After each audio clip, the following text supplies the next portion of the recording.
যিমতে হেৰাটো ৰহিব হৰিতে হৰিচোৱা ৰাম হৰিতে হৰি কৃষ্ণ হৰি ৰাম হৰি ৰাম ৰাম ৰাম কৃষ্ণ হৰি ৰাম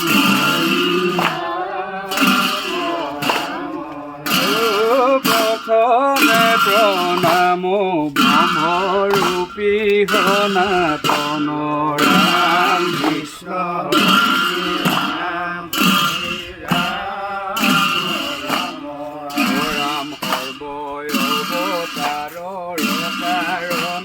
নারায়ণ রাম কৃষ্ণ হরি রাম হরি রাম যজুনাদি কমলত ব্রহ্মা ভোলা জাত রাম কৃষ্ণ হরি রাম হরি রাম রাম যুগে যুগে অবতার ধরা অভয়াত রাম কৃষ্ণ হরি রাম হরি রাম স্বরূপে অবতার ভৈলা প্রথম রাম কৃষ্ণ হরি রাম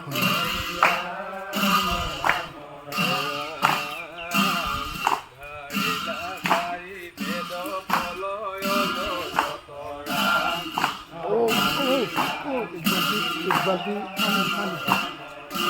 সত্যব্রত রাজা পদে লাইলা নিজ মায়া রাম কৃষ্ণ হরি রাম নধৰিলে সমুদ্ৰে তোমাৰ মুজ পায়া ৰাম কৃষ্ণ হৰি ৰাম হৰি ৰাম ৰাম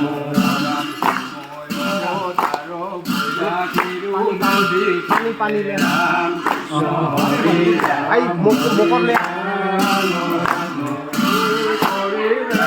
পৰিস্তুতি হুৰা হুৰ নাগে ৰাম কৃষ্ণ হৰি ৰাম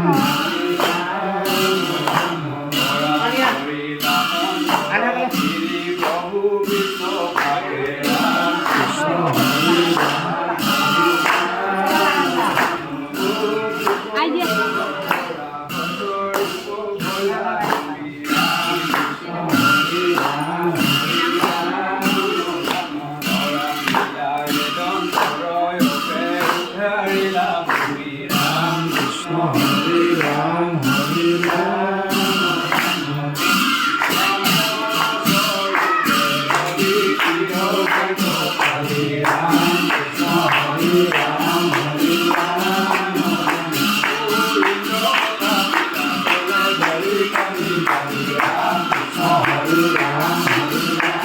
তাতো তেওঁ নামটো লিখি দিব বিচাৰিছে যে আমাৰ ফালৰ পৰা আমাৰ ঘৰৰ ফালৰ পৰা দিছোঁ। সেইবিলাক নিষ্কাম ভকতি নহয়, সেইটো সকামী ভকতি, বুজি পাইছেনে? তো গতিকে দান যেতিয়া দিয়া হয় বোলে সোঁ হাতে দিলে বোলে বাওঁ হাতখন জানিব নালাগে বুলি কৈছে, এনেকুৱা দান হ'ব লাগিব দেই। গতিকে ভগৱন্ত কোনো কিনিবও নোৱাৰে আৰু ভগৱন্তক দিব পৰা বস্তু একো নাই। আজি আপোনালোকে এই অনুষ্ঠানটিত যে শৰাই এখন আগবঢ়ালে হয় নাই, ভকত সমস্ত ভকত বৈষ্ণৱে মিলি দান বৰঙণি দি কিনি শৰাই এভাগ কাইকষ্টে ব্ৰতে থাকি অৰ্পণ কৰিলে। এই শৰাইখন দিছে, তাত কল কুঁহিয়া বুট মগু দিছেনে? 4টা কল দিছে হয় নাই, মগু দিছে, বুট দিছে। আপোনালোক যেতিয়া শৰাইখন ভাঙিব, ভগৱন্তক অৰ্পণ কৰিছে শৰাইখন ভাঙিলে চাবচোন কেনেবাকৈ কল এটা কম থাকে নেকি বাৰু? হৰি থাকিবনে? নাই, যেনেকুৱা দিছিলে তেনেকুৱাই আপোনালোক শৰাইখন পাব। ভগৱন্তক তেনেহ'লে আপুনি কি দিলে? ভগৱন্তক কি ল'লে? আপোনালোকৰ পৰা কি ল'লে ভগৱানে? তো ভগৱানে একো লোৱা নাই আপোনালোকৰ পৰা, বা সেই কলটোও নল'ব। ল'বনে? খালেনে কলটো? বোলে নাখালে। যেনেকুৱা শৰাইখন দিছিলে তেনেকুৱা মানে আমি লৈ আহিলোঁ শৰাইখন বিসৰ্জন দি। কিন্তু ভগৱানে কি ল'লে জানেনে? ভগৱানে কৈছে যে মই এইবিলাক বস্তু গ্ৰহণ নকৰোঁ। কিন্তু কি ভাৱেৰে শৰাইখন আগবঢ়াইছে সেই ভাৱটোহে মই ল'ম। বুজি পাইছেনে? সেই ভাৱটোৱে ভগৱন্ত গ্ৰহণ কৰে। গতিকে ভগৱন্তই কৈছে যে না দেৱ বিদত্তে কাষ্টেন পাষাণেন ম্ৰিয়মাণে ভাৱ হি সৰ্বত্ৰ ভাৱ হি কাৰণম। ভাৱটোৱে মূল বস্তু। সেইকাৰণে মহাপুৰুষ মাধৱদেৱে কৈছে এ ভাৱক ভাই ভজ ভগৱন্ত ভক্তিভাৱ, আন যত হবে মিছা ভক্তিৰ অভাৱে। এ ভাৱক ভাই ভজ ভগৱন্ত ভক্তিভাৱে। আমি ভাৱটো আমাৰ শুদ্ধ হ'ব লাগিব। গতিকে যিজন সমুদ্ৰত বাস কৰে তাত সমুদ্ৰত ৰত্ন থাকে, ভগৱন্ত ক্ষীৰ সাগৰত বাস কৰে। আৰু ভগৱন্তৰ পত্নী হৈছে পদ্মা লক্ষ্মী, ফাইনেন্স মিনিষ্টাৰ। ভগৱানেই চব আমাক দি আছে। আমি অকলে আহিছিলোঁ, অকলে যাব লাগিব। ইয়াৰ পৰা আমি একো লৈ যাবও নোৱাৰিম। আছেনে আমাৰ একো বস্তু? নাই। গতিকে ভগৱন্তক দিব পৰা বস্তু আমাৰ ওচৰত একো নাই। ভগৱানে আমাৰ পৰা কি বিচাৰিছে জানেনে? ভাৱটো বা মনটো বিচাৰিছে। সেইকাৰণে মহাভাৰতৰ শকুনি এটা সাংঘাতিক প্ৰাৰ্থনা কৃষ্ণক কৰিছে। মহাভাৰতৰ শকুনিয়ে এটা প্ৰাৰ্থনা কৰিছে কৃষ্ণক, কি বুলি জানেনে? কৃষ্ণ তদ্দীয় পদ পংকজৰান্তে ঐদবয় বিশুদ্ধ মানস ৰাজ হংস প্ৰাণ পয়ান সময় কফবাত পীত কণ্ঠাৰোধয় স্মৰণম কুতেস্তয়। শকুনিয়ে ভগৱন্ত কৃষ্ণক কৈছে, সকলোৱে প্ৰাৰ্থনাটো গাব দেই। হে কৃষ্ণ তজ পাদ পদ্ম ও পঞ্জৰ ভিতৰে মূৰ মন, হে ৰাজহংস পক্ষী থাকুক প্ৰভু সৰ্বথা। বোলে প্ৰাণ পয়ানৰ সময়ত ও কফ বাত পিত আদি যত, কণ্ঠ নিৰোধনে তোমাৰ স্মৰণ কথা।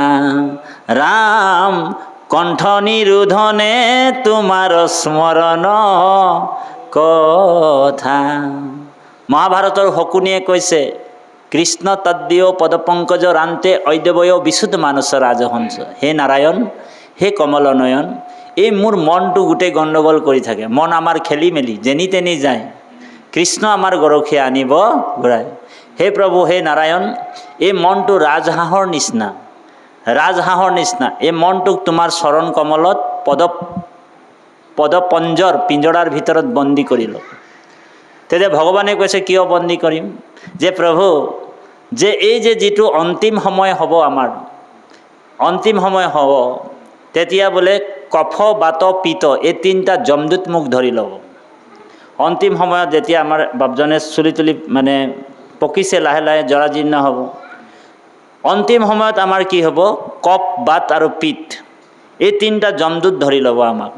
তেতিয়া শকুনিয়ে কৈছে প্ৰভু, এই তিনিটা যেতিয়া একলগ হৈ যায় তেতিয়া মানে শৰীৰটো অশুদ্ধি হৈ যায়, একেবাৰে দূষিত হৈ যায়, তেতিয়া বিবেক শূন্য হৈ যায়। তেতিয়া বোলে মনটো অশুদ্ধি হৈ যায়, বিবেক শূন্য হৈ যায়। তেতিয়া ভগৱন্তৰ নাম স্মৰণ কৰিব পৰা শক্তিটো নাথাকে। বুজি পাইছেনে? বৰ গুৰুত্বপূৰ্ণ কথা। সেই সময়ত আপুনি বোলে যিমানে গুণমালা কীৰ্তন দিয়ক, তাতি বাপে যিমানে ব্যাখ্যা কৰক, সেই সময়ত অন্তিম সময়ত কিন্তু যেতিয়া কফ বাত পিত একলগ হৈ গ'ল, বোলে ইমান বোলে ধুনীয়াকৈ মই গুণমালা কীৰ্তন কৰিছিলোঁ, তাতি বাপে ইমান ধুনীয়া ধুনীয়া বোলে ব্যাখ্যা কৰিছিলে, লাষ্টত ফিনিচিঙতে দেখা যাব বোলে কোনে বোলে অন্তিম সময়ত ঈশ্বৰৰ নাম ল'ব পাৰিব। ঔ হৰি, হয়নে? যেতিয়া কফ বাত পিত তিনিটা একলগ হৈ গ'ল, চকুবিলাক এনেকৈ কৰি কৰি কৈছে, হা দেউতা আপুনি ৰাম কওকচোন, হা ঢেল খাই গ'ল চকু, যিমানে অভ্যাস কৰক।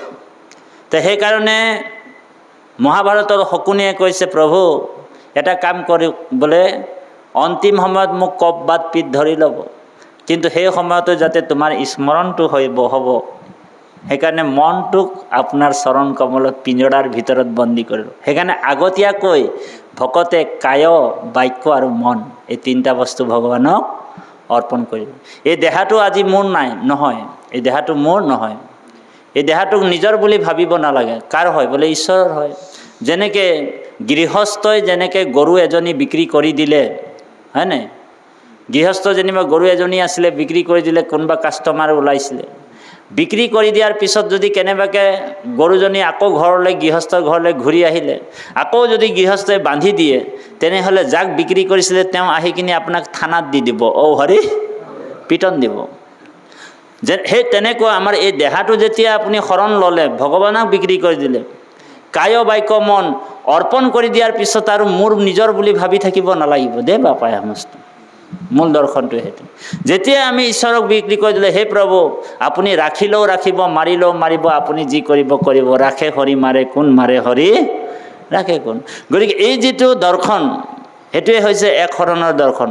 সেইকাৰণে কৈছে যে হে দেৱহতী মা, তুমি জীয়া মানুহৰ নিচিনা থাকিবলৈ যত্ন কৰিবা, কপিলে কৈছে। তেতিয়া কপিল দেৱহতীয়ে কৈছে, মই দেখোন জীয়া মানুহৰ নিচিনাই আছোঁ, তুমি মোক মৰা মানুহ ক'ত দেখিলা? নহয় মা, কপিলে কৈছে, নহয় মা, এই পৃথিৱীত বোলে জীয়া মানুহতকৈ মৰা মানুহৰ সংখ্যাটো বেছি আছে। জীয়া মানুহতকৈ মৰা মানুহৰ সংখ্যাটো বেছি বুলি কৈছে। তেতিয়া কপিল দেৱহতী মায়ে কৈছে যে কোনসকল মানুহে জীয়া মানুহ আৰু কোনসকল মানুহ মৰা মানুহ মোক চিনাকি কৰি দিয়া। যেনে হিন্দীত কৈছে চলতি ফিৰতি লাছে, তো কপিল প্ৰভুৱে কৈছে এ সাধু সংগে কৃষ্ণ কথা নুশুনে যিটো নৰ, সাধু সংগত কৃষ্ণ কথা যিজনে নুশুনে সেইটো জীৱন্ততে মৰা, সেইজন জীয়াই থাকোঁতেও মৰা বুলি কৈছে। চলতি ফিৰতি লাছে বুলি কৈছে, এনে জীয়াই আছে আৰু তেওঁ কিন্তু লাছ হয়। লাছ মানে তেওঁ ডেড বডি বুলি ভাবিলেও অপৰাধ নহয়। সেইকাৰণে আপোনালোক আমি চৈতন্য হৈ আছোঁ। আজি ইয়াত থকা যিমান জীৱবিলাক কৃষ্ণৰ কৃপাত আজি এই হৰি গুণৰ নাম ভক্তিটো আমি কিয় পাইছোঁ? কাৰণ শুকগুৰুৱে ভাগৱতৰ প্ৰথমতে কৈছে, অপূৰ্বতে নজানে কেবে পৃথিৱীত শুক দেৱে, অকলি যুগে কৰিলা প্ৰচাৰ, বিচাৰি নিশ্চয় কৰি পিয়াক কৰ্ণ ভৰি, মহা মহা ভাগ্য আছে যাৰ। বোলে অকল ভাগ্য থাকিলে 2 লাখ টকা লটাৰী লাগি যায়, অকল ভাগ্য আছিলে 2 লাখ টকা লটাৰী পাই গ'ল, হয় না? বোলে ভাগ্য আছিলে 2 মহল বিল্ডিং হৈ গ'ল, বোলে ভাগ্য আছিলে ভাল চাকৰি এটা হৈ গ'ল, ডক্টৰ চাকৰি, ডিফেন্সৰ চাকৰি কিবা এটা পাই গ'ল, হয়নে বাৰু? বোলে ভাগ্য আছিলে বোলে লাক্সাৰী গাড়ী এখন হৈ গ'ল 20 লাখ টকীয়া। কিন্তু ভাগৱত যিসকলে শুনিবলৈ সুবিধা পাইছে সেইসকলৰ মহাভাগ্য বুলি কৈছে, বুজি পাইছেনে? গতিকে আপোনালোকৰ আমাৰ মহাভাগ্য আছে। সেইকাৰণে ভাগৱতৰ 10ম স্কন্ধতে গুৰুজনাই কৈছে, শত কোটি জনমৰ মহাপাপ ছয়, শত কোটি দেই, 1 কোটি 2 কোটি নহয়, বোলে 100 কোটি, বোলে শত কোটি জনমৰ মহাপাপ ছয়, যিটো মনুষ্যৰ নিৰন্তৰে ভৈলাক্ষয়, হিজন কৃষ্ণ কথা শুনিবাক পাৰে, পাপীৰ কাণত পাপে হুচি হেন তাৰে। বোলে পাপীয়ে কৃষ্ণ কথা শুনিব সুবিধা নাপায়।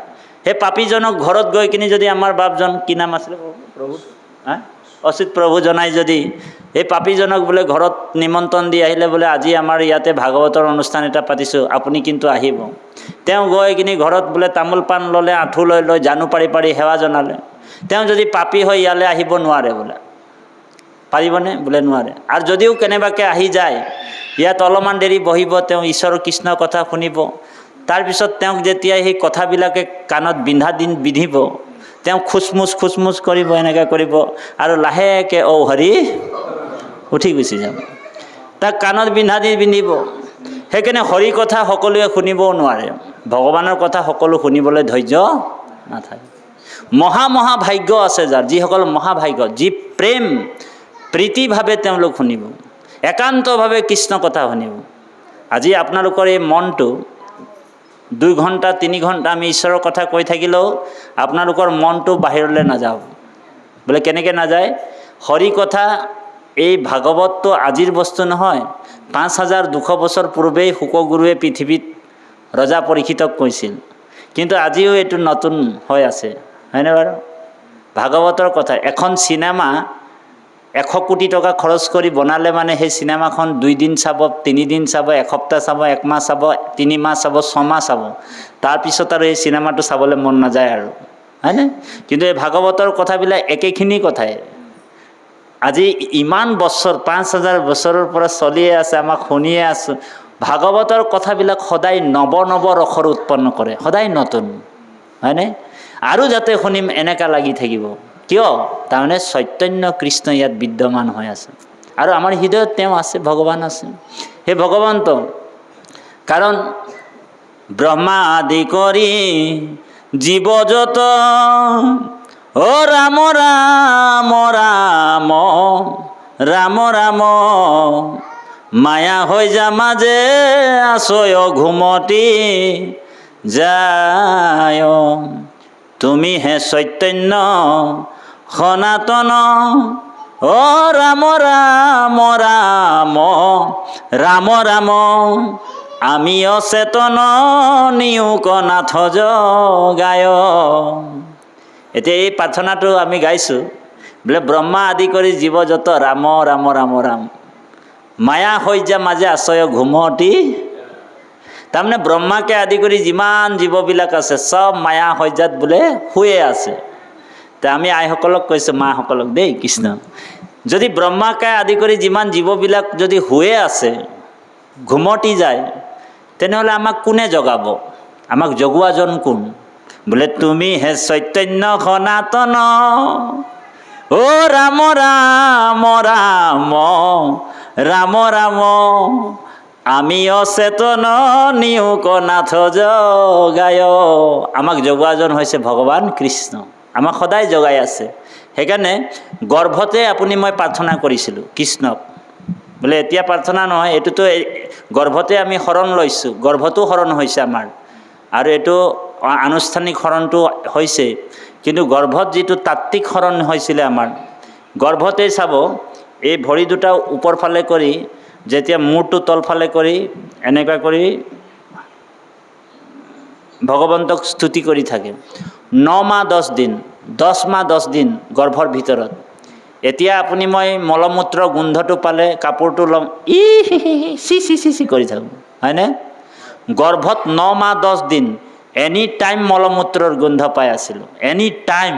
তাত কোনো কাপোৰৰ ব্যৱস্থা আছিল নেকি? বোলে নাছিল। এতিয়া আমি যিটো গৰম পাইছোঁ, এইটো 34 হৈছে, কেতিয়াবা 35, কেতিয়াবা 40লৈকে গৈছে। 55 ডিগ্ৰী টেম্পাৰেচাৰ গৰ্ভত, ৰক্ষা নাই। জীৱাত্মাটো ইয়াতে আছে, কপিল চৰিত্ৰতে আছে। এইটো সেই সহ্যটো কৰি থকা, সেই মানে 55 ডিগ্ৰীটো সহ্য কৰাৰ কাৰণে আমি 44টো আমি সহ্য কৰিব পাৰিছোঁ ইয়াত। মাকৰ গৰ্ভতে আমি জীৱাত্মাটোৱে স্তুতি কৰি আছিলোঁ, প্ৰাৰ্থনা কৰিছোঁ। কি বুলি প্ৰাৰ্থনা কৰিছিলোঁ জানেনে? সকলোৱে গাব, হে যাদৱ যদু নন্দন, মাধৱ মধুসূদন, তুমি নিত্য নিৰঞ্জন নাৰায়ণ, তোমাত লৈলো শৰণ, ইবাৰ কৰুণাময় হৰি কমলাপতি, মুৰে নচাৰিবা নাৰায়ণ, অৰুণ চৰণ তলে হৰি কমলাপতি, হইতে হইতে পখিলো শৰণ, হৰি চৰণত শৰণ লৈলো এ হৰি নাৰায়ণ, মানৱী জনম সফল কৈলো এ হৰি নাৰায়ণ, গোপাল গোবিন্দ যদুনন্দন, কৃষ্ণৰ চৰণে লৈলো শৰণ। গৰ্ভতে ভগৱন্তক প্ৰাৰ্থনা কৰিছিলোঁ, যাদৱ যদুনন্দন, মাধৱ মধুসূদন, তুমি নিত্য, তোমাত লৈলো ইবাৰ কৰুণাময়, এইবাৰ কিন্তু মোকে নাই ছাড়বি প্ৰভু। আমাৰ আদিবাসী ভাষাত, এইবাৰ কিন্তু মোকে নাই ছাড়বি প্ৰভু, তোমাৰ কৃপাত এইবাৰ মই মানুহৰ জন্ম, ভাগ্য দয়ে বহু জন্ম সমৰ্জিতে, বহুত ভাগ্য উদয়ৰ পিছত 100 কোটি জনমৰ ভৈলা মহাভাগ, নৰ শৰীৰক জীৱে তেবে পাৱে লাগ। শত কোটি জনমৰ ভৈলা মহাভাগ। কৃষ্ণই কৃপা কৰিছে 84 লক্ষ জনী বোলে আমি এদিন গৰুৰ পেটত সোমাই আহিছোঁ, গৰুজনীও মোৰ মা আছিল। গাধৰ পেটত সোমাই আহিছোঁ, গাধজনীও মোৰ মা আছিল। মই জেঠীৰ পেটত সোমাই আহিছোঁ, জেঠীজনীও মোৰ মা আছিল। এনেকুৱা অনেক জন্মত ভ্ৰমণ কৰোঁতে কৰোঁতে যেতিয়া আমি ভাগৰি গৈছিলোঁ সেই জীৱাত্মাটো, তেতিয়া কৃষ্ণই কৃপা মানে কৃষ্ণই ভাবিলে, কৃষ্ণই ভাবিছে যে ই আৰু কিমান শাস্তি খাব, আৰু ইয়াক এইবাৰ মানৱীয় তনুটো দি দিয়াই ভাল। মনুষ্য জন্ম দি দিলে। এইটো এটা গল্ডেন চান্স পাই গ'লোঁ আপুনি। এইটো কি মানৱীয় তনুটো কিয় দিছে? এইটো গল্ডেন চান্স, এইটো সোণালী সুযোগ দি দিলে। এবাৰ মনুষ্য জন্মটো এইবাৰেই পাইছোঁ, লাষ্ট আৰু ফাৰ্ষ্ট। ইয়াৰ পিছত আৰু মানুহৰ জন্ম পাম নে নাই কোনো গেৰেণ্টি। এইটো লাষ্ট আৰু ফাৰ্ষ্ট দিছে ভগৱান, গল্ডেন চান্স। বুজি পাইছেনে? সেইকাৰণে কৈছে মহাপুৰুষ মাধৱদেৱে, ভাৰতৰ ৰত্নৰ দীপ মনুষ্য শৰীৰৰ নৌকা, ৰাম নাম মহাৰত্নহাৰ, হেনয় বাণিজ্য পাই যিটো জীৱ নতৰিলা, তাত পৰে দুখীয়া উৰ নাই। ভাৰতৰ ৰত্নৰ দ্বীপ মনুষ্য শৰীৰ নৌকা, ৰাম নাম মহাৰত্নহাৰ, হেনয় বাণিজ্য পাই যিটো জীৱ নতৰিলে, তাত পৰে দুখীয়া উৰ নাই বুলি কৈছে। গতিকে মনুষ্য জন্ম পায়া যিটো হৰিক নভজে, অৱশ্যে শুইবাহা ভাই তৰু তীৰ্ণ শিলা। তুমি যদি আৰু বোলে ঈশ্বৰক নভজিবা, তেনেহ'লে তোমাক বোলে তৰু তীৰ্ণ শিলা বনাই দিম বুলি কৈছে। পাথৰটোও বোলে ভগৱন্তৰ, পাথৰটোও বোলে গুণগান কীৰ্তন কৰে ভগৱানৰ। পাথৰতো জান আছে বুলি কয়। জড় আৰু চৈতন্যত ভগৱান প্ৰকাশ হৈছে। আপুনি জানে ভগৱান কৃষ্ণই যেতিয়া বাঁহী বজায় বোলে জড় আৰু চৈতন্য বোলে পাথৰ পিঘলি যায়, তাতো জীৱন আহি যায় বুলি কৈছে। ইমান মানে ভগৱন্তৰ বংশীটোৰ ইমান মানে প্ৰাধান্য আছে। এই বংশীটো বোলে কোন হয়? বোলে বংশীটো সাধাৰণ বস্তু নহয়, বংশীটো হৈছে স্বয়ং দেৱাদিদেৱ মহাদেৱ। বুজি পাইছেনে? মহাদেৱেই বংশী হয়। সেই পৰম আনন্দ পৰম ব্ৰহ্ম পৰমাত্মাৰ লগত তেওঁ এনি টাইম লাগি থাকে ভগৱন্তৰ লগত। মহাদেৱ হৈছে পৰম বৈষ্ণৱ। গতিকে এই যিটো জীৱাত্মাই কামনা কৰিছিলোঁ, আপুনি মই 84 লক্ষ জনী অতিক্ৰম কৰি আহিছোঁ। বিষ্ণু পুৰাণত কৈছে যে স্থাৱৰ বিংশতি লক্ষম, 20 লাখ বাৰ আমি গছ গছনি তৰুতীৰ্ণ হৈ জন্ম হৈছিলোঁ। বোলে স্থাৱৰ বিংশতি লক্ষম জলজম নৱলক্ষণ, জলত আমি পানীত আমি 9 লাখ বাৰ জন্ম হৈছিলোঁ। স্থাৱৰ বিংশতি লক্ষম জলজম নৱলক্ষণ, কুৰ্মাঞ্চ ৰুদ্ৰ লক্ষঞ্চ 10 লক্ষঞ্চ পক্ষীনাম, 30 লক্ষঞ্চ পশুনাম, 4 লক্ষণ বানৰ, তত্তু মনুষ্যানাম প্ৰাপত্যন্তে কৰ্মণা সাধয়তে। গছ গছনি তৰুতীৰ্ণ দেখিছে যে এইবিলাকতো জীৱন আছে দেই। তেনেকুৱা আপুনি ময়ো জন্ম হৈছিলোঁ। গছ স্থাৱৰ মানে ৰৈ থাকিব লাগে, ক'তো যাব নোৱাৰি, একেটা জেগাতে ৰৈ আছিলোঁ। এনেকুৱা আমি 20 লাখ বাৰ জন্ম হৈছোঁ। ক'ৰবাত বোলে উদ্ভিদ জাতীয় হৈছিলোঁ, ক'ৰবাত বোলে আপোনাৰ এই মানে তীৰ্ণ জাতীয় হৈছোঁ, হয়নে বাৰু? ক'ৰবাত বোলে লতা জাতীয় হৈছোঁ। এনেকুৱাত 20 লাখ বাৰ জন্ম হৈছোঁ। জলজম নৱলক্ষণ, এই পানীত থকা যিবিলাক মাছ, ভেকুলী, কাছ, এনেকুৱা আমি 9 লাখ বাৰ জন্ম হৈছোঁ। ৰুদ্ৰাশ্ব মানে কুৰ্মাঞ্চ ৰুদ্ৰ লক্ষণ, কুৰ্মজাতীয়, অলপ মাটিত অলপ পানীত থকা উভচৰ প্ৰাণী হৈ আমি 11 লাখ বাৰ জন্ম হৈছোঁ। 10 লক্ষঞ্চ পক্ষী নাম, চৰাই চিৰিকটি হৈ কিনে আমি 10 লাখ বাৰ জন্ম হৈছিলোঁ দেই, সাধাৰণ কথা নহয়। তাৰপিছত 30 লক্ষঞ্চ পশু নাম, 30 লাখ বাৰ আমি গৰু, ছাগলী, সিংহ, বাঘ, ভালুক হৈছিলোঁ, হয়নে? এনেকুৱা সাপ বোলে কয় যে, সাপটোও আমি হৈছিলোঁ, উভচৰ প্ৰাণী। সেইকাৰণে কিছুমান মানুহৰ চাবচোন, অকণমান কথাতে টিকিচকৈ খং উঠি যায়, সাপৰ নিচিনা খং থাকে। তাৰমানে তাৰ পৰা এটা বস্তুৱে বুজা যায় যে সেই মানুহজন ডাইৰেক্ট মানে সাপৰ জনীৰ পৰা মানুহৰ জন্মটো পাইছে। হৰি ট্ৰান্সলেট হৈ আহিছে। অকণমানতে টিকিচকৈ খং উঠে। নামঘৰতো কিছুমান মানুহ থাকে তেনেকুৱা, আপোনালোকৰ ইয়াত নাই বাৰু। গতিকে তেনেকুৱা মানুহ মানে থাকে। সেইকাৰণে ত্ৰিংশ লক্ষণ পশুনাম চতুৰ্লক্ষণ বানৰ। বানৰ মানে বান্দৰ যে, অৰ্ধমানৱ বা বানৰ, এনেকুৱা 2 লক্ষ ভাগ আছে। তাৰপিছতে বোলে কৃষ্ণই কৃপা কৰি আমাক মানৱীয় তনুটো দিলে, মনুষ্য জন্মটো।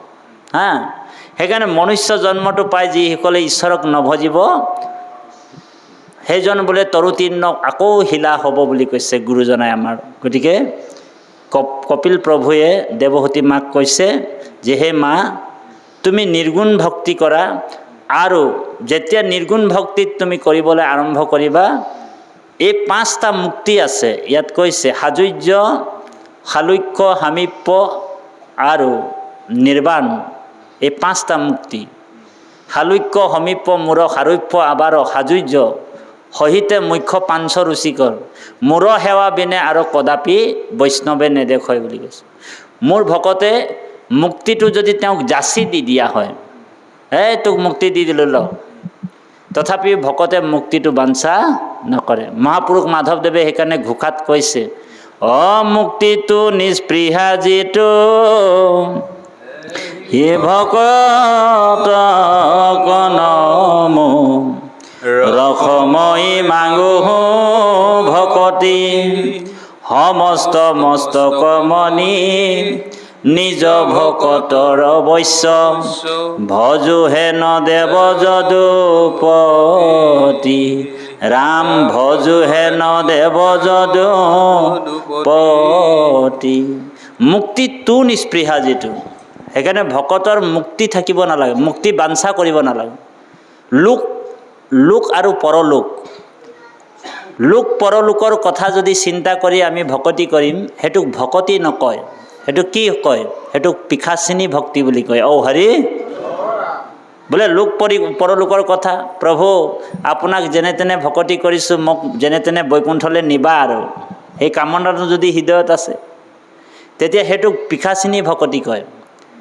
সেইটো সংস্কৃত শ্লোকত কৈছে বোলে ভক্তি, মুক্তি, স্পৃহা পিচাচিনী হৃদয় বৰ্ততে বুলি কৈছে। লোক পৰলোকৰ কথা চিন্তা কৰাটোক পিশাচিনী ভকতি কৈছে। সেইকাৰণে ভগৱানক ভক্তি কৰিব আপোনালোক, হে প্ৰভু আপুনি মোক নৰকত ৰাখে, স্বৰ্গত ৰাখে, আপোনাৰ কাম আপুনি কৰি থাকিব, কিন্তু মোৰ কাম কি? বোলে আপোনাৰ ভক্তি কৰাটোৱে মোৰ কাম। আপুনি মই ঈশ্বৰৰ ভকতি কৰি যাব লাগে।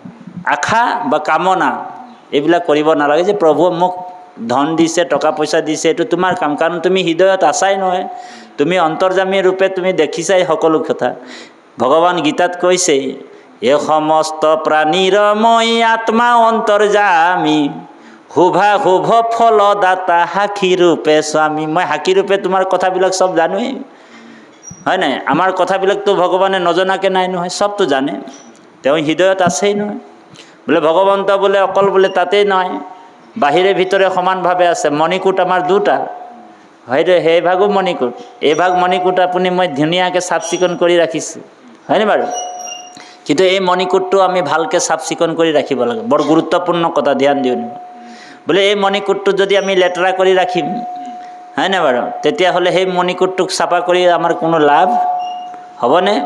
বোলে এই মণিকূটটোত যদি আপুনি মই বোলে হৰি ৰাম কৰি থাকোঁ কেনেবাকৈ, আমাৰ ইয়াৰ ভকতবিলাক নকৰে বাৰু, বহুত ভকত তেনেকুৱা জেগাই জেগাই আছে। আমি উজনি ফালেও চাওঁ, নামনি ফালেও চাওঁ। এদিন এজন ভকতৰ অনুষ্ঠান এটাত গ'লোঁ, অনুষ্ঠানটোত গৈ ধুনীয়াকৈ অনুষ্ঠানটো কৰি আহিলোঁ। যিসকল ভকতে মোক মানে এৰিবলৈ আহিছিলে, গাড়ীত উঠাবলৈ আহিছিলে ছুপাৰত, সেই ভকতসকলে গাড়ীত আনি থাকি সময়তে মানে 2টা বটল মানে গাড়ীখনত পিছফালে মোক বহাইছে, ঠকৰ মাৰি আছে। তো মই ভাবিলোঁ এই বটলবিলাক কিজানি পানী খোৱা বটল বুলি ভাবিলোঁ, দেখিছোঁ যে ৰঙা বটল হয়। তো মই ভাবিলোঁ কি ৰকম ভকত ৰে বোলো, আৰু 2জনৰে মানে ভক ভক গোন্ধ আহিছে। তো দেখাই শুনাই মানে তেওঁলোক বগলীৰ নিচিনা, বৰ ধুনীয়া চফা বগা বগা, বগলীটো যেনেকৈ বগা ধুনীয়া দেখিবলৈ, হয় নহয়? কিন্তু ভিতৰত তেওঁলোকৰ বগলীটোৰ যেনেকুৱা মনোভাৱ, বগলীটো কি কৰে বোলে মনে মনে জুপি থাকে, বোলে কেনেবাকৈ হৰি মাছ খাব পাৰোঁ নেকি। ঠিক আমিও এনেকৈ দেখাচাৰ, লুকাচাৰ, বেভিচাৰ কৰিব নালাগে। ভকত হ'লে হৃদয়ৰ পৰা ভকত হ'ব লাগে। এনে ডুপ্লিকেট ভকত হৈ কিনে একো লাভ নাই, হ'বনে? আপোনাৰো উপকাৰ নহয়, কাৰো উপকাৰে নহয়, নিজৰ ক্ষতিয়ে হ'ব। গতিকে ভকত হ'লে মানে হৃদয়ৰ পৰা আমি ভকত হ'ব লাগে। সেইকাৰণে কৈছে যে 3 বস্ত্ৰ ল'লেই ভকত নহয়, হয়নে বাৰু? ভকত হ'বলৈ হ'লে ভকতৰ সংজ্ঞাটো দিছে, ভাগৱততো আছে, নাৰদ পঞ্চৰাত্ৰ তন্ত্ৰতো আছে। এই ৰাম অকল ভটোত কৈছে, এই ৰাম ভ পদে ভগৱন্ত ভৱ বিমোচন ভজন ভক্তিতে তুষ্ট হুৱন্ত যিজন। অকল ভটোত, ভ পদে ভগৱন্ত ভৱ বিমোচন ভজন ভক্তিত যিসকলে তুষ্ট আছে সেইজনে ভটোত আছে। আৰু যদি ভজন ভক্তিত তুষ্ট নাথাকে, বোলে ভোজন ভক্তিত যোনে তুষ্ট থাকে, কাৰোবাৰ ঘৰত সেৱা পাতিছে, বোলে তাৰ ঘৰত বোলে কি পনীৰ ভাজিটো ওলাব না নাই, সেইটো যদি আগতীয়াকৈ খবৰ লৈ থাকে, তেনেহ'লে তেওঁ ভজন ভক্তিত তুষ্ট নাই, তেওঁ ভোজন ভক্তিত তুষ্ট আছে। তেনেহ'লে তেওঁ ভটোতো ফেল হৈ আছে, ভটোলৈ যোৱাই নাই। তাৰপিছত কটো বোলে ক পদে কৃষ্ণ ভজি পবিত্ৰ পৰম আত্মা কমানন্ত কৃষ্ণ সমস্ততে সম। বোলে ক পদে কৃষ্ণ ভজি পবিত্ৰ পৰম আত্মা কমানন্ত কৃষ্ণ সমস্ততে সম। সমস্ত ভূততে আছুময় হৰি সবাকো মানিবা তুমি বিষ্ণু বুদ্ধি কৰি। সমস্ত জীৱ জগততে ঈশ্বৰময় দেখিব পাৰিব লাগিব দেই, সেইজনে কটোত থাকিব, নহ'লে কটোতো ফেল হৈ থাকিব লাগিব আপুনি মই দেই। তাৰপিছত তটোত কৈছে বোলে ত পদে তৰণ উপায় শৰণ হৃদয় কমল দেখৈ কৃষ্ণৰ চৰণ। হৃদয়ত কেৱল কৃষ্ণৰ চৰণ। সেইকাৰণে কৈছে ভকতে লোকৰ উপকাৰৰ কথা চিন্তা কৰে। বোলে পৰকেহে উপকাৰ কৰে দিনে ৰাত্ৰি তাৰ উপদেশে গুছে ভৱ ভয় ভ্ৰান্তি খনিতক নাহি ৰহে হৰি এৰি ভিন্ন জানি বাহা মুনি এহি ভকতৰ চিহ্ন। খনিতকে মানে 1 ছেকেণ্ডো ভগৱন্তক এৰিব নোৱাৰে তেওঁ, সেইটোক প্ৰেম ভক্তি বুলি কৈছে। বৰ গুৰুত্বপূৰ্ণ কথা। এতিয়া আমি ভকত বুলি নিজকে পৰিচয় দিওঁ, বহুত মানুহে মোকো ভকত বুলি কৈছে। আমাৰ গাত চিকুটি চালে গম পাই যাওঁ যে আমি কিমান ভকত হৈছোঁ, হয়নে বাপ? হৰি নিজৰ গাত চিকুটি চালে হৈ যায় বোলে কিমান ভকত হৈ আছে। আমি কেনেকৈ ভকত হৈছোঁ? বোলে প্ৰথম ভৰটোত বোলে ভককৈ আহি গ'লোঁ, কটোত বোলে কটকৈ চুবাই দিম, আৰু তটোত বোলে টংকৈ ওলাই গুচি যাম। বোলে কি ৰকম ভকত ৰে? বোলে ভককৈ আহিল, কটকৈ চুবাই ল আৰু টংকৈ ওলাই। এনেকুৱা ভকত আছে।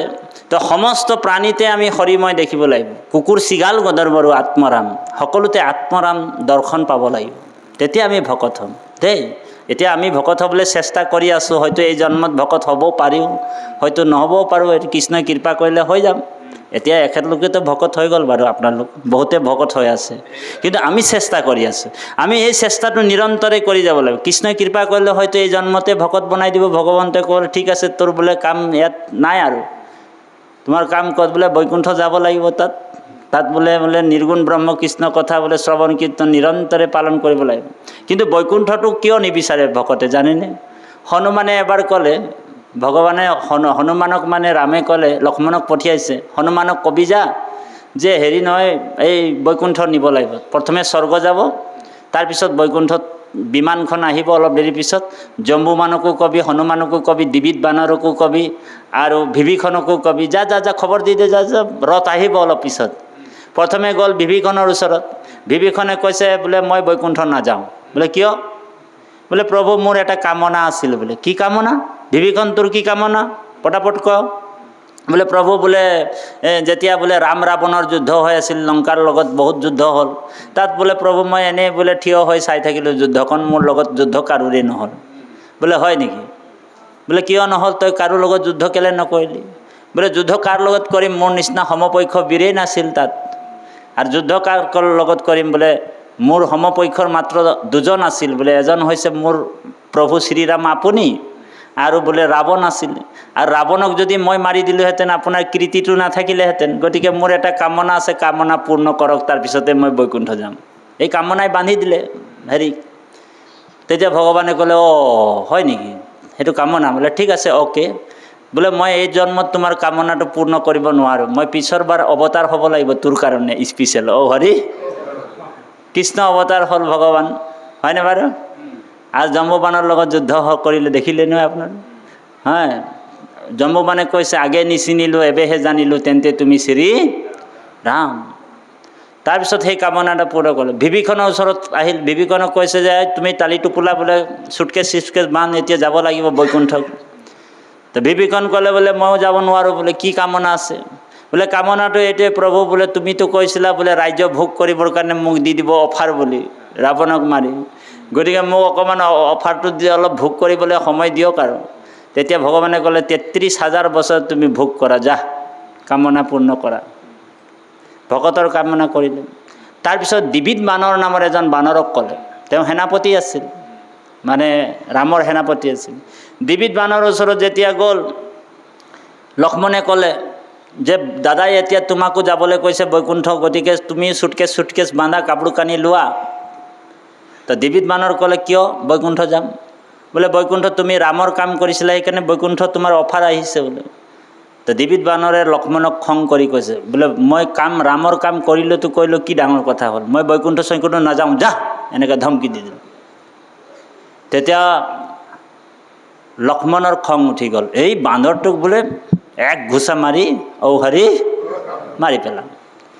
তেতিয়া ভগৱানতো গম পালে যে দ্বিবিধক মানে এক ঘোচা মাৰিম বুলি যেতিয়া লক্ষ্মণে কৈ দিলে, ভগৱানে গম পাই গ'ল কথাটো। কাৰণ ৰাম অন্তৰ্যামী, সবকা স্বামী হয়, ভগৱানতো ৰাম অন্তৰ্যামী, হয়নে বাৰু? দ্বিবিধৰ এইটো দশা দেখিলে। তাৰমানে দ্বিবিধে কি কৰিছিলে, সি বৈকুণ্ঠ যাবলৈ ইচ্ছা কিয় নাছিলে? দ্বিবিধে মানে কি কৰে, দিনত মানে ৰামৰ কাম কৰে দেই, সেনাপতি আছিল, ৰামৰ কাম কৰে। আৰু ৰাতি মানে তেওঁ লংকাত গুচি যায়, তাত ৰাক্ষসনী এজনীক প্ৰেম কৰে। তাৰ মানে গাৰ্লফ্ৰেণ্ড এটা আছিল লংকাত, তাতে সেই ৰাক্ষসনীটোক মানে তেওঁ প্ৰেম কৰে। তাৰ যিমান মেছেজবিলাক মানে ৰামৰ মেছেজবিলাক, কি আঁচনি ল'ব চব জনাই দিয়ে। এনেকুৱা বহুত বানৰ মানে দ্বিবিধৰ কাৰণে মাৰা গ'ল, বুজি পাইছেনে? তো এই কথাটো যেতিয়া তাৰ উৎপাত হ'ল, ভগৱানে ক'লে ঠিক আছে, দ্বিবিধক এতিয়া কোনে মাৰিব? মই মাৰিলেতো মুক্তি পাই যাব। তো সেই লক্ষ্মণকে মানে এই যে বলৰাম যেতিয়া হ'ল, দ্বিবিধৰ প্ৰাণ লৈলা মুষ্টিৰ প্ৰহাৰে, তো তাৰ কামনাটো তেওঁ তেনেকুৱা পূৰ্ণ কৰিলে। তাৰপিছত হনুমানৰ ওচৰত আহিল দেই। হনুমানক ক'লে যে এতিয়া বোলে দাদাই এনেকুৱা কৈছে, হনুমানক কৈছে যে বোলে তুমি বোলে যিহেতু ৰামৰ কাম নিৰন্তৰে কৰি আছিলা, এতিয়া তুমি বোলে বৈকুণ্ঠ যাব লাগিব, সাজু হোৱা। তেতিয়া হনুমানে প্ৰশ্ন কৰিলে যে প্ৰভু বোলে তোমাৰ বৈকুণ্ঠত কি আছে কওকচোন? তো ভগৱানে ক'লে যে বৈকুণ্ঠত এইবিলাক ক'লে যে সাৰূপ্য, সালুক্য, সমীপ্য।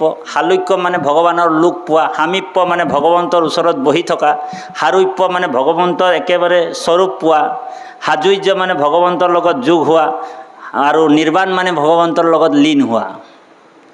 তো এনেকুৱা বোলে ভগৱন্তৰ তাত বৈকুণ্ঠত আছে, আৰু মোৰেই গুণনাম শ্ৰৱণ কীৰ্তন নিৰন্তৰে কৰিব পাৰিব।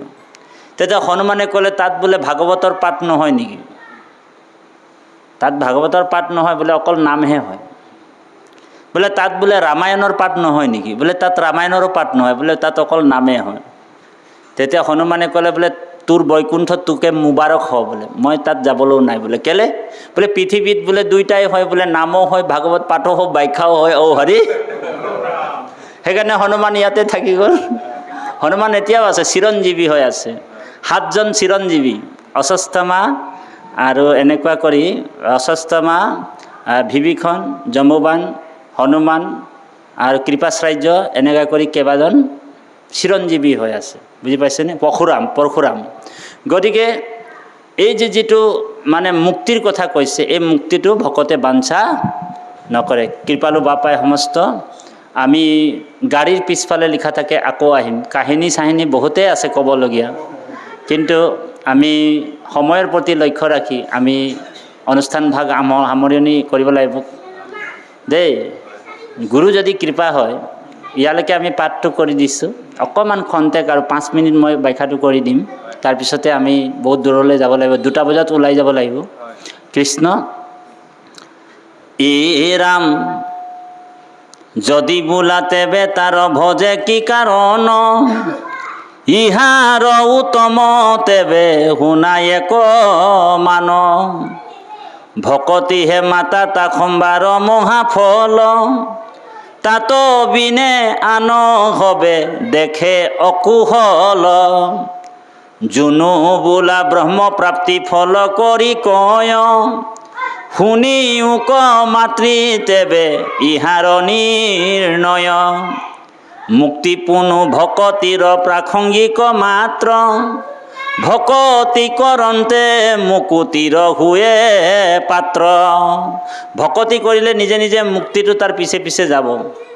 একাদশ খণ্ড ভাগৱতত ভগৱান কৃষ্ণই উদ্ধৱক কৈছে, হে উদ্ধৱ, যিটো জনে যাই মাধৱৰ নাম স্মৰি, আমাৰ গুৰুজনাই কৈছে, যিটো জন যাই মাধৱৰ নাম স্মৰি, পাছে পাছে যায় দেৱ দেৱী তুতি কৰি, মূৰ্তিমন্ত হৈয়া 5 প্ৰকাৰ মুকুতি, মুকলৈও যাওক বুলি কৰয় কাকুতি।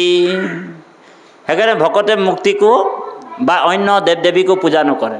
যিজনে ঈশ্বৰ কৃষ্ণৰ নামটো যদি স্মৰণ কৰে, খাওঁতে কৃষ্ণ, বহোঁতে কৃষ্ণ, পিন্ধোতে কৃষ্ণ, কিন্তু আমাৰ সদাচাৰটো থাকিব লাগিব দেই। আচাৰ ব্যৱহাৰ সকলো সদাচাৰটো আমাৰ থাকিব লাগিব। যদি এই নামঘৰীয়া বাপটোৱে যদি, ইয়াৰ অনুষ্ঠানৰ নামঘৰীয়া বাপটোৱে যদি সদাচাৰী নহয়, খেলি মেলি হয়, গোটেই প্ৰাথমিকখন কিন্তু আপোনালোকৰ নষ্ট হৈ গুচি যাব। সেইকাৰণে যিজনক মানে আপোনাৰ নামঘৰীয়া হওক বা নাম আচাৰ্য দিয়া হয়, তেওঁ একদম আচাৰ ব্যৱহাৰ, সদাচাৰ, সাত্বিক আহাৰ গ্ৰহণ কৰিব লাগে। তেওঁ মাছ মাংস ভক্ষণ কৰিব নালাগে দেই, বৰ গুৰুত্বপূৰ্ণ কথা। তেওঁ যদি মাছ মাংস ভক্ষণ কৰি থাকিব, বাকীসকলে খাইছে খাওক বাৰু, একো নাই, আপত্তি নাই, তাতিভাৱে বন্ধ কৰিবলৈও অহা নাই, অ' হৰি। কিন্তু যদি সেইজন যদি নামাচাৰ্যজন বা যিজন নামঘৰীয়াজনে যদি লোভ এৰিব পৰা নাই দেই, আজি মাছ, কালি ডিম, কালি মাংস, পৰহি আমুক, তেনেহ'লে ভগৱন্তই কৈছে যে ইটো বোলে ডেড বডিবিলাক বোলে, যেনেকৈ আপুনি কুকুৰা এটা বা কুকুৰ এটা বা গৰু এটা মৰিলে যদি পুতিবলৈ আপোনাৰ যেতিয়াই গৰুটোক বা কুকুৰটোক চুই দিয়ে, তেতিয়া আমি অপবিত্ৰ হৈ যাওঁ, হয়নে প্ৰভু? তেতিয়া লগে লগে গা ধুব লাগে। তো সেই একে মাছ মাংসটোতো সেই ডেড বডিবিলাকেই হয়। তো ইয়াত বোলে শ্মশানটোত যদি আমি বাস দিম, ইয়াত মণিকূট, আমাৰ কথাটো কৈছিলোঁ, মণিকূট আমাৰ 2টা। ইয়াত যদি বোলে মই আদিবাসী ভাষাত ক'লে বেছি ভাল হ'ব, আমি এতিয়া সেই যে গাই আছোঁ ইয়াত, মৎস্য কুৰ্ম নৰসিংহ বামন পৰশুৰাম হলিৰাম বৰাস শ্ৰীৰাম, বুদ্ধ কল্কি নামে দশ আকৃতি ধৰিছা কৃষ্ণ, তজু পাৱে কৰোহু প্ৰণাম। বোলে বাপজন বোলে মৎস্য কুৰ্ম নৰসিংহ, ডেইলি বোলে মৎস্য কুৰ্ম নৰসিংহ গাই থাকে, কিন্তু বোলে মাছ নাই হ'লে ভাতেই নাই ঢুকে বোলে, অ' হৰি। বোলে মৎস্য মানে কি মাছ নহয় জানো? ভগৱানটো মৎস্য অৱতাৰ। কৃষ্ণইতো নিজেই কৈছে, পূৰ্বজতে শুয়াই আছে, শুইবে ক যতে ক পাছে, পূৰ্বাপৰ জানো ধনঞ্জয়, স্বৰূপ নজানি মোক মনুষ্য বোলয় লোক, কেহু বোলে দৈৱ কীৰ্তনয়। হয়নে? ভগৱানে নিজে কৈছে যে স্বৰূপ নজানি মোক মনুষ্য বোলয়, কেহু বোলে দৈৱকী নন্দন। হয়নে বাৰু? ভগৱানে কৈছে যে মায়াক আশ্ৰয় কৰি মৎস্যকুৰ্ম ৰূপ ধৰি, যুগে যুগে হওঁ অৱতাৰ, অভক্ত অনাদি আমি এতেকে জানিবা তুমি, অভক্ত ঈশ্বৰ নিৰাকাৰ, মায়াক আশ্ৰয় কৰি মৎস্যকুৰ্ম ৰূপ ধৰি, যুগে যুগে হওঁ অৱতাৰ। সেইকাৰণে আমি যিমান পাৰোঁ অকণমান সাধনাটো কৰিবলৈ চেষ্টা কৰিব লাগে। নহ'লে আমাৰ একফালে আমাৰ বেংক বেলেঞ্চটো হ'ব, জমা হ'ব। আমি নাম গাইছোঁ বেংক বেলেঞ্চ জমা হ'ল বোলে, হয় নাই? পৰলোকৰ বৃত্ত, হয় নাই? ইহলোক আৰু পৰলোক 2টা। বোলে পৰলোকৰ বৃত্ত, ইহলোকৰ বৃত্তটো জমা হ'ল। আৰু যদি বোলে মাছ মাংস দবা পিঠা যদি খাই থাকোঁ বা কিবা আহাৰ বিচাৰ যদি নলওঁ, অন্নজনী বিচাৰ নলওঁ, তেনেহ'লে কি হ'ব, একফালে ওলাই ওলাই গৈ থাকিব, বেংক বেলেঞ্চ খালী হৈ যাব, হয়নে বাৰু? সেইকাৰণে কৈছে আহাৰ শুদ্ধয়ো স্বতঃশুদ্ধি। আহাৰ, সাত্বিক আহাৰ খালে মন, বিবেক, বিচাৰবিলাক শুদ্ধ হ'ব। আহাৰ শুদ্ধয়ো স্বতঃশুদ্ধি, স্বতঃশুদ্ধি ধ্ৰুৱা স্মৃতি, স্মৃতি লম্ভে সৰ্ব বিপ্ৰ গ্ৰন্থ মুখ্য বুলি কৈছে। তেতিয়া সেই যিমান ইন্দ্ৰিয়বিলাক আমাৰ সংযমী হ'ব, ইন্দ্ৰিয়বিলাক আমাৰ লাহে লাহে হ'ব, পটককৈ ইন্দ্ৰিয় সংযম কৰিব পৰা নাযায়। গতিকে আমি যিসকলে সাধনাত আছে, যিসকল সাধন কৰি আছে, এতিয়া যিজন নামাচাৰ্য হওক বা তাঁতী বা পাঠকী হওক, আমাৰ যদি আচৰণটো যদি বেয়া হয়, বোলে তাঁতী বাপে বোলে আজি বোলে বৰপেটা জিলাৰ বিজনী সত্ৰ চিৰাং জিলাত, কালি বোলে ডিব্ৰুগড় জিলাত, হয়নে বাৰু? পৰহি বোলে গুৱাহাটীত যাব লাগিব, তাৰ নেক্সট দিনাখন গোলাঘাট জিলাত। তাঁতী বাপে বোলে সুৰে সঞ্চাৰে কথাবিলাক কিন্তু বহুত ধুনীয়া ধুনীয়া কয়, কিন্তু আচৰণ হ'লে তেওঁ নকৰে। মই যদি আচৰণ যদি নকৰোঁ নিজে, বোলে তাঁতী বাপ যেতিয়া যোৰহাট জিলাত যায়, তাঁতী বাপে যোৰহাটৰ কোনোবা এটা চুকৰ দোকানত সোমায়, গধূলি যেনিবা চুকৰ দোকানত সোমাই অকণমান ঔ হৰি অৰাম কৰি বোলে তাঁতী বাপ বোলে ঢেলেং পেলেংকৈ গৈ আছে, তেতিয়া আমাৰ কথাবিলাক ইয়াত কৈ গ'লোঁ, কিবা উপকাৰ হ'বনে কাৰোবাৰ? নহয়। সেইকাৰণে আপুনি আচৰি ধৰ্ম আনকো শিকাব, নিজে শুদ্ধভাৱে আচৰণটো কৰিব, তাৰপিছতে আনক শিকাব লাগিব। নিজৰ আচৰণটো যদি গণ্ডগোল হয়, আচৰণ যদি নিজৰ শুদ্ধ নহয়, তেনেহ'লে আনক শিকালে কিন্তু সেই ধৰ্মটো টিকি নাথাকে, কোনো কাকো নামানে। সেইকাৰণে আজি সমাজবিলাক যে ভাগ ভাগ হৈছে, হয়নে বাৰু? যে শংকৰ সংঘ হওক বা অকণমানতে উগ্ৰ হৈছে ভকতকেইটা, এই যে শংকৰ সংঘ হওক, সত্ৰবিলাক ভাগ হৈছে, 600 সত্ৰ আছে অসমৰ, ইখন সত্ৰৰ সমাজৰ লগত ইখন সত্ৰ মিল নাই। এতিয়া আমাৰ আপোনালোকৰ ভাগৱতী সমাজো ইমান ভাগ হৈ গ'ল, ঔ হৰি কিয় হৈছে? তাৰমানে এইবিলাক যিবিলাক আচাৰ ব্যৱহাৰ, নীতি সদাচাৰ, প্ৰণালীবিলাক যদি শুদ্ধ নহয়, তাৰমানে ঈশ্বৰ এক, মূল দৰ্শন হৈছে এক ঈশ্বৰবাদ হ'ব লাগিব। আমি ঈশ্বৰতে শৰণটো শুদ্ধ থাকিব লাগিব। জীৱ হিংসা কোনো এটা মানে সমাজকে আমাক গুৰুজনে কৰিব কোৱা নাই। জীৱ হিংসাটো অপৰাধ হয় বুলি কৈছে। দয়ায়া সৰ্বে ভূতেষু সন্তুষ্টে এন কেনবা। ভকত যেতিয়া হৈছোঁ, জীৱৰ দয়া, বিষ্ণুৰ সেৱা হ'ব লাগিব, 1 নম্বৰ। সেই জীৱৰ দয়া, এই যে জীৱৰ দয়া, যেতিয়া দয়া উপজিব আমাৰ সকলো প্ৰাণীতে ঈশ্বৰ মই দেখিম, বুজি পাইছেনে? তেতিয়া আমাৰ মানে বেলেগকৈ সমাজত আৰু আপুনি থাকিব নালাগে, বোলে ভাগৱতী সমাজ হওক, শংকৰ সংঘ হওক, আপোনাৰ সত্ৰত থাকিব নালাগে। ভগৱান কৈছে সেইজন মোৰ প্ৰিয় মানুহ, বেলেগ আৰু সমাজৰ দৰকাৰেই নাই। তেওঁ ঈশ্বৰৰ লগত কানেক্টেড হৈ যায়, তেওঁ ঈশ্বৰৰ লগত শৰণ যেতিয়াই লয়, মানে সেই শৰণ ব্যৱস্থা যেতিয়া শৰণ ঈশ্বৰত হৈ যায়, তেওঁ গুৰুৰ উপদেশবিলাক যিবিলাকে মানি আছে, সেইকাৰণে শাস্ত্ৰ গুৰু শিষ্য হ'বক শুদ্ধ উপদেশো দিয়ে। শিষ্য হবে শুদ্ধভাৱে নাচৰিলে তাৰা হবে কি কৰিব?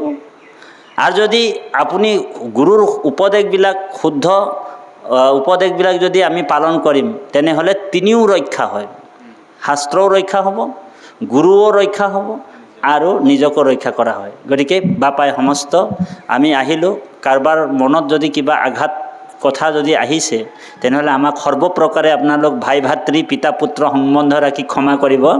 আমি যিবিলাক শাস্ত্ৰৰ কথা, শুদ্ধ সত্য কথাবিলাক আমি কওঁ, লাগিলে ঔ হৰি ডিঙিটো লাগিলে দি থৈ যোৱালেও আমি ভয় নকৰোঁ। কাৰণ আৰু এটা কথা আছে, আমাৰ ইফালে গাহৰি চুক বুলি এটা চুক আছে দেই, গাঁওখনৰ নাম গাহৰি চুক। তাত কোনো মানুহে মানে যাব নোৱাৰে পটককৈ, তাত গ'লে মানে এই জুৱা খেল হয়, জুৱা খেলত যদি বেছি খেলি মেলি কৰে, তেনেহ'লে ঔ হৰি ঠিক তাত যাবলগীয়া, মানে যাব নহয়। ঠিক তেনেকুৱা এই শাস্ত্ৰ কথাবিলাক, ব্ৰহ্ম শব্দ হৈছে ব্ৰহ্ম, কথাত কটা খায় আৰু কথাত বটাও পাব পাৰি। গতিকে এই শব্দময় ব্ৰহ্মবিলাক কাৰোবাক আঘাত কৰিব পাৰে, হয়নে? বাক্যৰে আঘাত সানিবলৈ মানে সেই আঘাতটো কেতিয়াও পাহৰি নাযায়, বুজি পাইছেনে? অস্ত্ৰৰে আঘাত কৰিলে মানুহ পাহৰি যাবও পাৰে, কিন্তু বাক্যৰে যদি আপোনাক যদি টান কথা এটা কৈ দিয়া হয় না, আপুনি জীৱনভৰ মনত ৰাখিব। সেইকাৰণে বাপাই সমস্ত এইটো শব্দটো হৈছে ব্ৰহ্ম। গতিকে ইয়াতে কোনোবাখিনি যদি আমাৰ ক'বলৈ যাওঁতে আমাৰ সহস্ৰ কোটি অপৰাধ মৰিখন কৰিব, আমি ইয়াতে কোট পৰিছে, আমি ইয়াতে ৰাখি দিম। কৃষ্ণ এ ৰাম ভকতিৰ আগে মাৱ মুখ্য কোন হয়, ভকতীয় মুখ্য আতি অধীন কৰয়।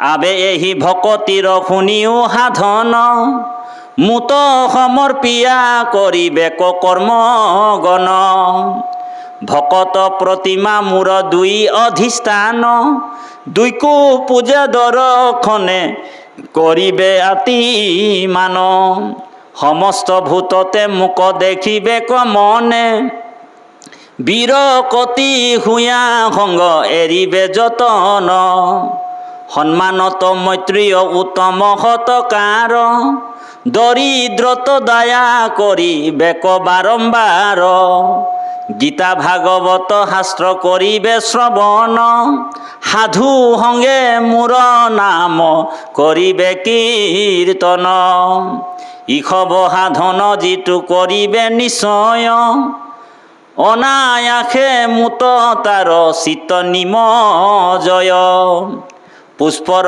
সুঘাৰ্ণ যেন প্ৰৱেশ নাখাত এমতে যোগীৰ চিত্ত প্ৰৱেশ মাত হৰি ৰাম ৰাম ৰাম হৰি ৰাম ৰাম ৰাম ৰাম ৰাম নলাগে ভক্তিত দেৱ দ্বিজ ঋষি শুইবেক নলাগে সমৃদ্ধ বিস্তৰ শাস্ত্ৰ জানিবেক তপ জপ যজ্ঞ হবে বিড়ম্বন কেৱলে ভক্তিত তুষ্ট সুন্ত নাৰায়ণ।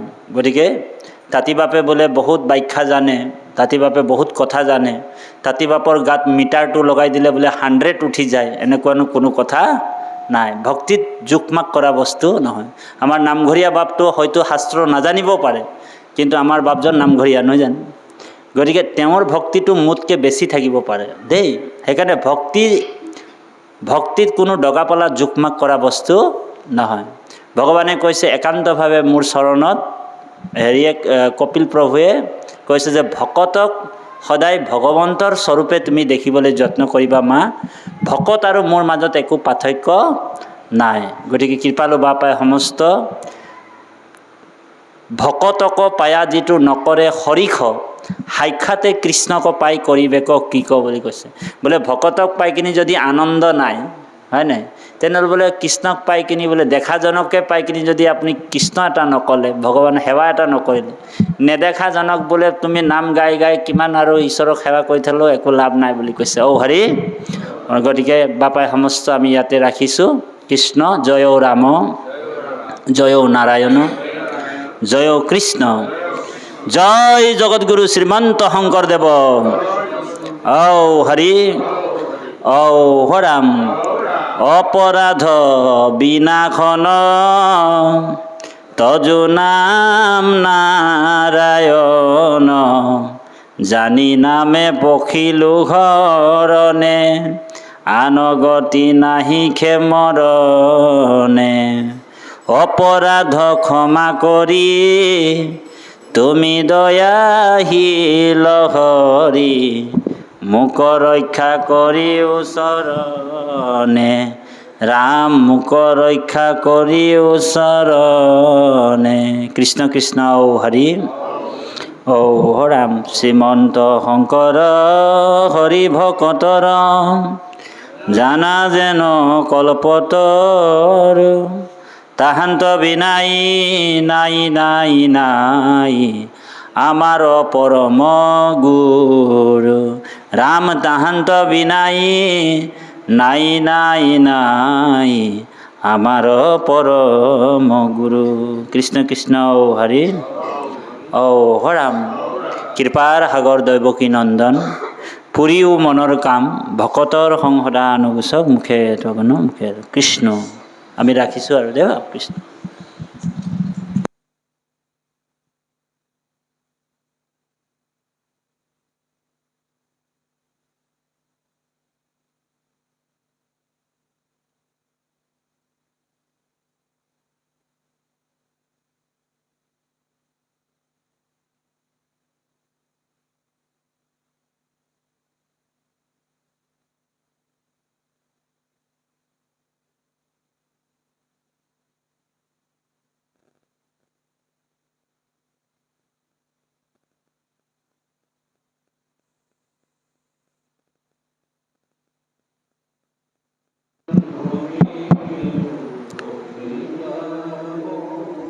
কৃষ্ণ কৃষ্ণ ঔ হৰি ঔ হৰাম এই ৰাম সমস্ত ধৰ্মক বিদুৰত পৰিহৰি লয়োক আমাৰ নাম মহাযত্ন কৰি যিটো গুণ নাম মোৰ সংসাৰত সাৰ কহিলো গুই পকহি তোমাত প্ৰচাৰ ৰহস্যটো ৰহস্য মুহুৰ নাম কৰ্ম আকেহে বুলয় সখী ভাগৱত ধৰ্ম আকেহে বুলয় সখী ভাগৱত ধৰ্ম ধৰ্মে পৃথিৱীৰ আগত কহিলা মহাভাগৱত ধৰ্ম মুকুতি সুখৰ কেৱল আশ্ৰয় জানা মাধৱৰ কৰ্ম এই সব হৈছে গুৰুজনাৰ শুদ্ধ সেৱক বৈকুণ্ঠৰ পাৰিষদ হয় আৰু তেৰা সমস্তই আজি এই গুৰুগৃহতে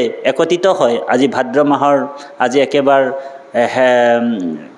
শেষৰ দিন যদিও নহয় অহাকালিলৈ পবিত্ৰ ভাদৰ মাহটো শেষ হ'ব গতিকে আজি এই তেৰা সমস্তই বৈকুণ্ঠৰ কল্পতৰু পুৰাণ সূৰ্য মহাভাগৱত ভাগ আপোনাৰ মহামহন্তৰ শ্ৰীমুখৰ দ্বাৰা কীৰ্তন কৰাই শ্ৰৱণ কৰিলে শ্ৰৱণত যিমত স্বৰূপে ভাগ ল'ব লাগিছিলে তদ্ৰূপ ল'ব পৰা নাই ইয়াতে গুৰু দেৱ নাম আৰু ভকতৰ অভয়চৰণত সহস্ৰ কোটি অপৰাধ হৈছে সমস্ত অপৰাধ মৰিখন কৰিব লগতে তেৰা সমস্তৰ যিমান ভকত বৈষ্ণৱ আছে তেৰা সমস্ত গাঁওখন লগতে ভকত বৈষ্ণৱ সদায় দিন যাতে গুৰু সেৱা নাম সেৱা ভকত সেৱা কৰিবলৈ শক্তি দিব বলবীজ প্ৰদান কৰিব কৃষ্ণৰ অভয় চৰণ কমলত অনন্তকাল অনাদিকাললৈকে যাতে কৃষ্ণ সেৱা কৰিবলৈ শক্তি পায় বলবীৰ্য প্ৰদান হওক সমস্তৰে মংগল হওক ইয়াৰ কামনাৰ্থে প্ৰভু ভগৱন্তৰ চৰণত তেৰা সমস্তৰ সেৱাভাগ নিবেদন কৰি জনোৱা হৈছে শ্ৰীমন্ত শংকৰ হৰি ভকতৰ জানা যেন কল্পতৰু তাহান্ত বিনাই নাই নাই নাই আমাৰ পৰম গুৰু ৰাম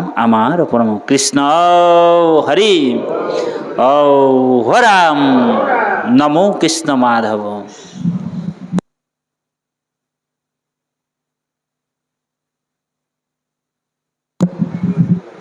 কৃষ্ণ কৃষ্ণ আজি এই শৰাইভাগ প্ৰভু ভগৱন্তৰ চৰণত আজি বাপাই সমস্ত একত্ৰিত হৈ অৰ্পণ কৰিছিল আৰু এই শৰাই অৰ্চন কৰিবলৈ যাওঁতে অৰ্চন বন্দন নবিধ ভক্তিৰে আপোনাৰ মহামহন্তক যিমত স্বৰূপে সেৱা শুশ্ৰূষা আখনে ভূষণে দিব লাগিছিলে সহস্ৰ কোটি অপৰাধ মৰিখন কৰি প্ৰভু ভগৱন্তৰ চৰণত যাতে সদায় দিন ৰতিমতি প্ৰীতি থাকে প্ৰভু ভগৱন্তৰ চৰণত আমি জনোৱা হৈছে কৃষ্ণ নমো নমো নাৰায়ণ প্ৰসন্ন হৈক হৰি কৰিওক মায়াক নিৰ্জান আপোনাৰ মহিমা আপুনি বেকত কৰি জীৱক কৰা পৰিত্ৰাণ ৰাম জীৱক কৰা পৰিত্ৰাণ কৃষ্ণ হৰি ঔ হৰা নমো কৃষ্ণ মাধৱ মাধৱ কৃষ্ণ